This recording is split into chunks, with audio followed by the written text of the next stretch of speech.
Salut les amis, j'espère que vous allez bien tous et toutes. On se retrouve, oui, pour une nouvelle émission du Wrestling Club. Et là, il y a de la castagne, et c'est mérité, et c'est autorisé, et en tout cas, le public se tient bien. Et c'est forcément la WWE, en tout cas, le catch professionnel a rendu peut-être un hommage à ce qui s'est passé, notamment le spectacle désastreux. Je referai peut-être une vidéo, notamment sur une vidéo bilan des incidents qui ont eu lieu sur Lyon et Marseille pour parler de ça, mais également des possibilités qu'on pourrait avoir pour calmer le jeu, parce que clairement c'est quand même assez compliqué. Bon bref, on n'est pas là pour parler bien sûr de football, on est pour parler de catch. Et justement on va parler bien sûr ce soir de 4 actualités comme à chaque fois. On va parler d'abord, je sais pas si vous arrivez à voir peut-être la miniature et justement vous allez peut-être pouvoir deviner, même si le titre sera quand même assez évocateur. Bien sûr on parlera tout d'abord du débriefing, on fera un point sur les Survivor Series et ce qui s'y est passé. On ira ensuite voir, bien sûr, les deux événements, enfin plutôt, on parlera d'un événement qui a eu lieu pendant le show, une annonce qui a eu lieu pendant le show, et également quelque chose qui s'est passé et qui a notamment eu lieu à WWE Raw la semaine dernière, et qui a également eu un petit effet au Survivor Series par rapport à Kevin Owens et donc Brock Lesnar. Et enfin, on fera une preview, un aperçu des attentes de ce qu'il y aura, qui pourrait y avoir du côté de WWE Raw ce soir. Voilà. On va commencer tout de suite bien sûr comme à chaque fois avec les Survivor Series. Les Survivor Series qui ont donc été... Ah oui, vous avez vu la même image, vous inquiétez pas, vers des animations de fou, vous inquiétez pas pour ça. Donc on va rappeler un petit peu ce qui s'y est passé, comme ça à la limite vous allez pouvoir en parler. Donc il y avait quelques matchs, donc Team Raw contre Team SmackDown. Donc il y avait dans le kick-off Shinsuke Nakamura qui faisait face à Damian Priest, qui a battu Damian Priest par disqualification. Becky Lynch qui a battu Charlotte Flair, on en reviendra d'ailleurs. La Team Raw qui a battu la Team SmackDown des deux côtés, filles et garçons. Omos qui a battu, donc qui a remporté la The Rock 25 Anniversary 25mm Dual Brand Battle Royale. La RK Bro qui a battu les Usos. Et donc Roman Reigns a battu donc Big E, c'était le Champion Master Champion Universal contre WWE Champion. Alors qu'est-ce que j'ai retenu de ce pay-per-view pour ainsi dire? Tout d'abord, j'ai retenu la victoire de Becky Lynch, qui finalement, alors c'est une victoire un peu tronquée, mais en fait, j'ai envie de dire que la victoire est quand même bien amenée dans le sens où elle ne crée pas trop de polémique. Charlotte passe pas trop pour une débile à ce moment-là, puisque elle est finalement avec la corde. Becky, elle, augmente son côté heel dans cette histoire, donc c'est plutôt une bonne chose. Donc voilà, c'était pas mal du tout ce qui avait été proposé. Au niveau du match, c'était très sympa. D'ailleurs, je tenais juste à dire une chose, si vraiment il y avait vraiment quelque chose qui m'a fait vraiment... Franchement, c'était pas une surprise. C'est le fait que, quand vous avez vu la promo qui avait eu lieu avant le match, il y avait quand même des vidéos, des images de tout ce qui s'était passé avant. Alors ça, c'était quand même quelque chose d'assez extraordinaire, parce que comme il n'y avait aucune rivalité quasiment... Enfin si, il y avait quelques petits moments, pour ainsi dire, où il y avait quelques petits segments de ci, de là, mais comme ils ne pouvaient pas se confronter de peur que ça pourrait péter un câble, et ben ils ont fait quoi? Et ben ils ont fini tout simplement à faire ça. En tout cas, le match a été assez brutal, clairement. Le match a été assez brutal, on a vu des coups portés. Il y a eu également des disarmeurs, il y a eu des choses comme ça. En tout cas, Becky a gagné. Je pense que d'un côté, au vu du comportement qui avait eu lieu à SmackDown de Charlotte Flair, et du fait, voilà, la manière avait été sauf. Donc pour ainsi dire, voilà, donc j'ai retenu ça, pour ainsi dire. Ensuite, j'ai bien sûr la victoire des deux traditional Survivor Series de la Team Raw. La Team Raw qui d'ailleurs a dominé ce Survivor Series, puisqu'ils sont à 5 victoires. Attendez que je compte bien. 1, 2... Bon, je compte pas le Battle Royale. 1, 2, 3, 4... 4 avec 4 victoires. Et 1, 2, 3, 4. Donc 4 victoires pour 2 victoires pour SmackDown. Voilà. Puisque Roman Reigns et donc Shinsuke Nakamura a gagné. Donc concrètement, c'est vrai qu'on avait quand même une petite déception, c'est que bien... Alors, ce qui est intéressant dans ce Survivor Series, c'est quoi? C'est qu'au final, on a quand même compris sur qui ils vont compter. On a bien compris que Bianca Belair va être celle qui va porter Raw dans peu de temps. D'ailleurs, c'est elle qui a dominé. Liv Morgan s'étant fait éliminer en 3e. Rhea Ripley devrait sans doute revenir sur le devant de la scène très prochainement, même si Liv Morgan a quand même éliminé quelqu'un. Mais on voit également ceux qu'on va mettre en retrait. Carmella, alors certes ça a été un peu scénaristiqué, mais voilà, on voit que Seth Rollins, alors Seth Rollins c'est pas totalement une surprise dans le sens où Seth Rollins, on a voulu un petit peu lui donner ça puisqu'il affrontera donc Biggie à WWE Raw. On a également vu quelque chose, moi qui, voilà, on protège aussi des superstars. On pense notamment à Sasha Banks qui a été protégée avec la manière qu'elle pourrait être donnée. Shotzi aussi qui a eu un petit moment, voilà, on a vu notamment quelques petits spots de la part de Shotzi que la WWE, on va dire que du côté de SmackDown, il y a quand même eu un côté plus homogène qui a été plutôt mis en place. À part Queen Zelina que j'ai trouvé un petit peu éteinte, Carmella, voilà, qui a eu un petit côté, voilà, même si ça a été fait. Mais sinon, Team SmackDown a été plus hétérogène, là où du côté de Raw, on a eu par exemple plus une mise en avant de Bianca Belair qui a gagné, ou de Liv Morgan. Voilà, on a vraiment vu 3 personnes. Du côté des garçons, c'est un peu pareil. On a vu que Drew McIntyre, Bobby Lashley, faut pas trop les embêter. On a vu notamment que, par exemple, King Wood, j'ai trouvé très éteint dans ce match. Enfin, certes, il a apporté quelque chose, mais ça n'a pas été ouf non plus. Et voilà, Seth Rollins a été là. On a vu notamment, voilà, on va en parler après, de Austin Theory notamment, enfin de Kevin Owens, qui notamment par son départ a notamment fait quelque chose. Et justement, on y reviendra. Austin Theory aussi, qui a été présent, qui a été quand même l'avant-dernier éliminé de la Team Raw, qui a quand même, enfin le dernier éliminé de la Team Raw, puisque Seth Rollins a gagné. Voilà, Jeff Hardy, ça c'est aussi. Alors Jeff Hardy, je m'attends quand même à attendre de voir pourquoi. On a le sentiment que du côté de SmackDown, on a quand même enlevé ceux qui risquaient de pouvoir poser problème. Sheamus est resté quand même resté fort. D'ailleurs, où était Ridge Holland? Le mec, il vient l'aider, finalement il ne l'aide pas. Et donc, finalement, Drew McIntyre, lui, était là. Il a quand même... Voilà, il y avait vraiment un côté, je protège les superstars et je mets en avant telle ou telle chose. Voilà. Mais après, au niveau du match, moi j'ai trouvé que les matchs étaient très très bons. Franchement, ils étaient plutôt de bonne qualité. Surtout les garçons. Les filles, c'était un peu plus décousu. Mais c'est vrai que ça partait un peu dans le bordélique. Et c'est vrai que moi, j'aime beaucoup ce genre de Survivor Series où ça part un peu dans tous les sens. Moi, vous savez, je vais vous dire la vérité. Bianca Belair a gagné et c'est cool. Mais concrètement, moi j'aurais mis Liv Morgan. Parce que Liv Morgan qui gagne la Team Raw toute seule en se faisant, avec Becky Lynch qui aurait regardé ça, putain, ça aurait donné du respect. Il faut lui donner, pour moi, Liv Morgan, il lui manque ce que j'appelle chez moi le match référence. Il lui manque ce moment où tu te dis, putain, la meuf, elle est géniale. Là aujourd'hui, elle aurait pu être la meuf référence. Non, on met en avant Bianca Belair parce que Bianca, c'est la numéro 1, etc. Toni Storm, d'ailleurs, je ne l'ai pas dit, Toni Storm qui a été plutôt bonne aussi. Voilà, Toni Storm qui a aussi bien été mis en avant. C'est plutôt bien. Sasha Banks, bien sûr, protégé. Mais voilà, en tout cas, voilà un petit peu ce que j'avais à dire. Ensuite, il y a eu ça aussi. Alors ça, clairement, on va en parler rapidement. Pour moi, c'est une vaste blague. J'en avais parlé lors de la preview, des Survivor Series. Et le Rock était pas là. D'ailleurs, on a vu notamment, alors ça, on va en parler rapidement, toute la sauce par rapport au Rock a été une vaste plaisanterie. Comme le Rock pouvait pas être là, ils ont essayé de faire une mise en avant, on va dire par défaut. C'est-à-dire que là, par exemple, il y a eu une Battle Royale à son hommage. Alors c'est super, sauf que la récompense, c'est une part de pizza. Il fallait fallu mettre un contrat de sponsoring. Ils ont fait des petits moments où ils ont rediffusé des trucs.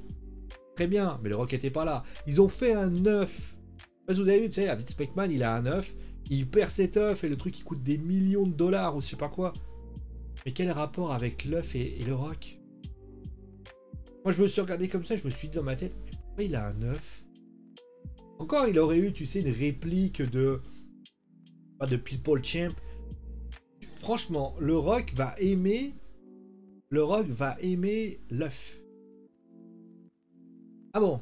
Il faudra juste qu'on m'explique en quoi l'œuf est plaisant. Si vous me le comprenez, parce que moi, j'ai pas compris. Voilà. Et enfin, le dernier, voilà la victoire. Alors, la victoire de Roman Reigns qui confirme finalement que Roman Reigns est considéré comme le numéro 1 de la WWE. Le match contre Biggie était très très bien. Donc finalement, voilà, même si c'est vrai que j'aurais trouvé ça... Alors, j'aurais pas trouvé ça déconnant que les deux gagnent. Enfin, les deux soient en no contest, je veux dire. Mais voilà, donc Roman qui gagne encore. moi, en tout cas, il y a un truc qui m'a beaucoup fait tilter, c'est que Biggie a fait un gros match. Moi qui m'étais un peu perplexe par rapport à Biggie, il a fait un gros match, il a été impressionnant. Et j'ai envie de dire, bah, c'est exactement ce qu'on lui demande, c'est de mettre le feu et de donner son maximum. C'est exactement ce qu'on lui demande et c'est bien pour le business. Bah, finalement, voilà, ça donne un Survivor Series intéressant. Voilà, donc j'ai pas parlé du tag team match entre RK Bro et les Usos, mais c'était pas mal. J'ai pas parlé non plus, par exemple, c'est tout, je vais pas parler de ça.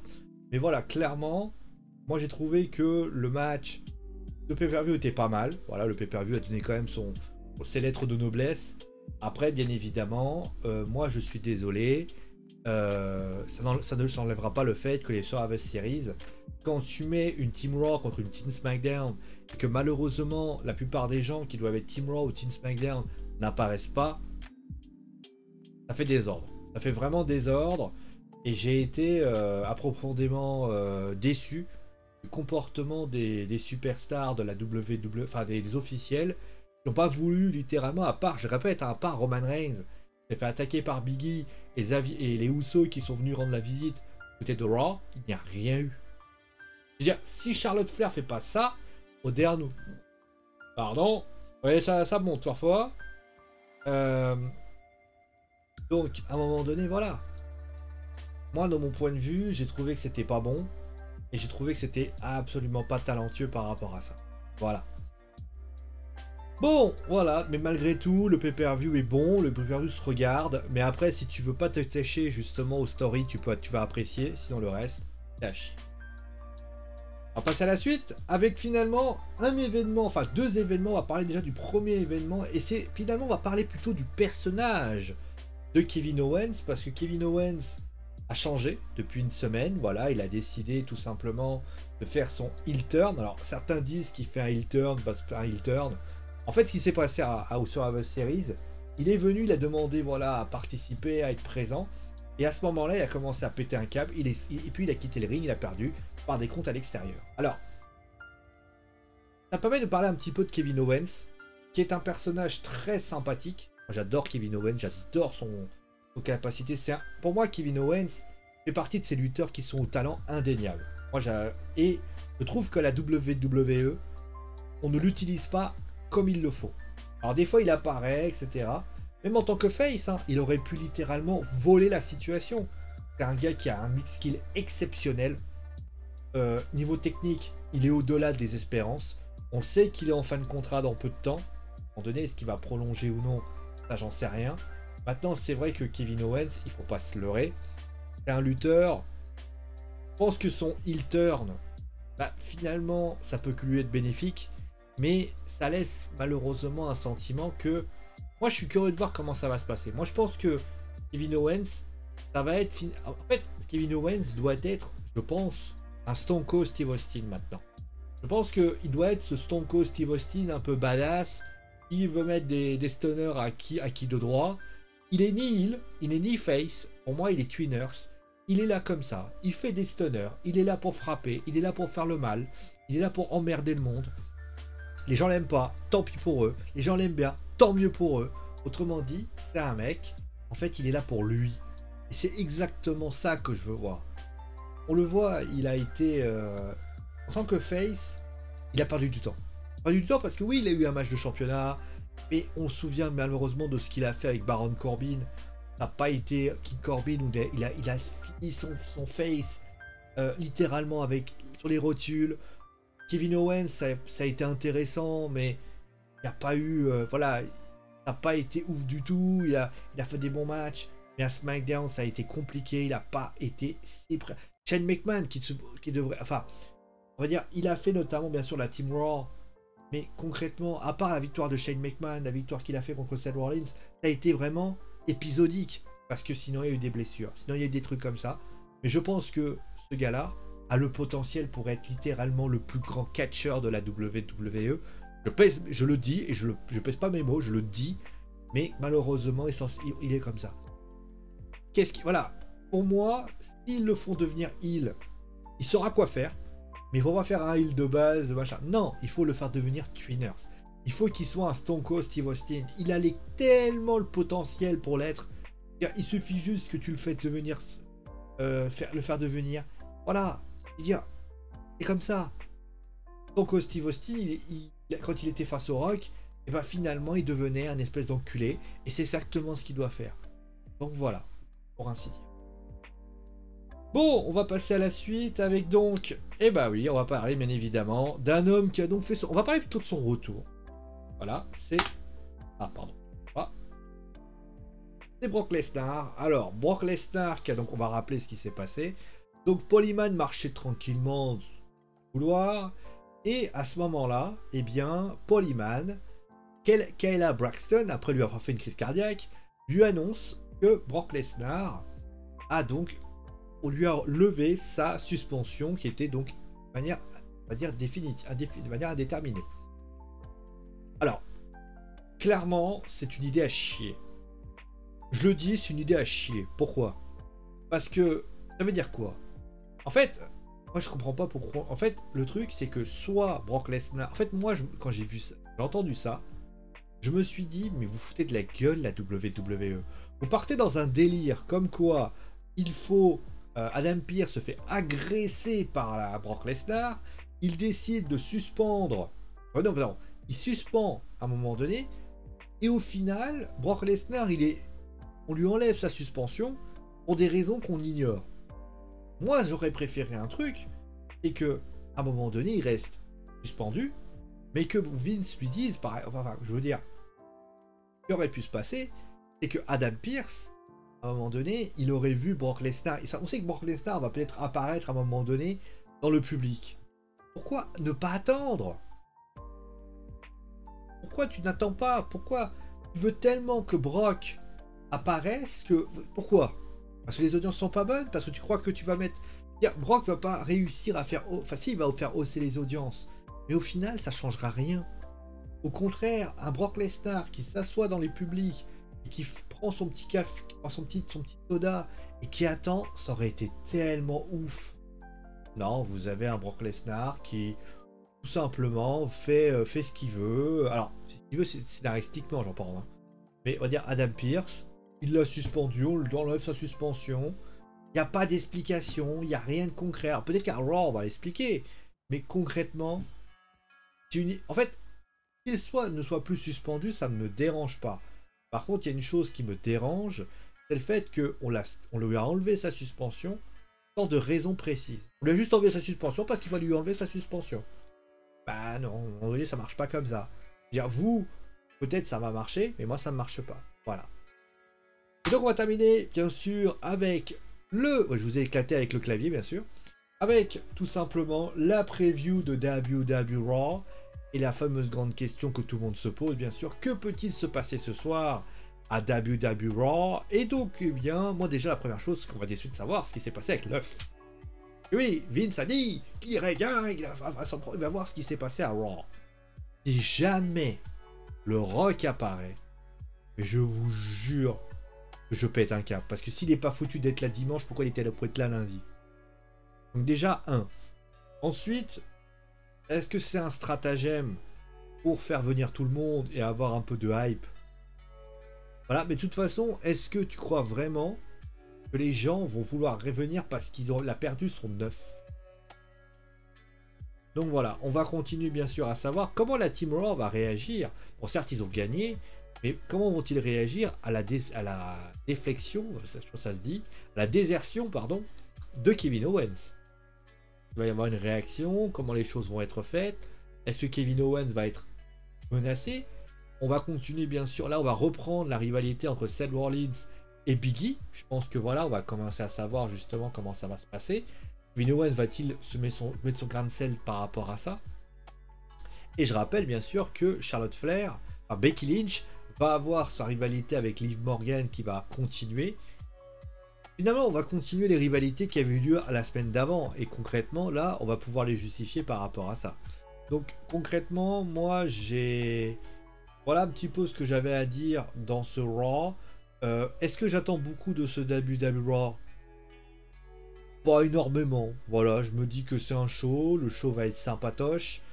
peut-être sympatoche. C'est vrai qu'il monte un peu en puissance ces dernières semaines. Donc j'ai envie de dire, espérons que ça dure. Après, pour ce qui s'agit des idées qui vont être mises en place, peut-être savoir aussi pourquoi Damien Priest est un peu nerveux en ce moment. Voilà. Et puis voilà quoi. Le retour du Miz peut-être, parce que le Miz peut-être la finissance avec les stars, justement comment les choses vont être faites. Et bien évidemment, on reviendra peut-être aussi, on continuera à voir peut-être les matchs qui vont se reprendre, etc. etc. Voilà. Bon voilà, donc c'est la... Ah bah merde, ah bah excusez-moi, attendez, j'ai oublié de changer de miniature. Ah, Sio, toi et ta petite... bon, ça va vous prendre 5 minutes, hein, vous inquiétez pas. Voilà, hop, c'est parti. Hop, vous voyez. Donc, voilà, Raw. Donc, voilà un petit peu ce qu'il y avait à dire par rapport à ces 4 actualités. On va revenir bien sûr demain avec d'autres actualités à se mettre sous la dent, comme on dit. Bien évidemment, on va se retrouver très très vite. Demain, alors qu'est-ce de quoi on va parler? Bien sûr, on va faire la review de Raw. Après, j'ai pas encore eu le temps de potasser tout ce qui s'est passé dans le monde du catch. Honnêtement, j'ai eu un peu, voilà, je suis rentré un peu pas trop tard, mais concrètement, a priori, Vince McMahon sera là et justement, on va pouvoir en parler.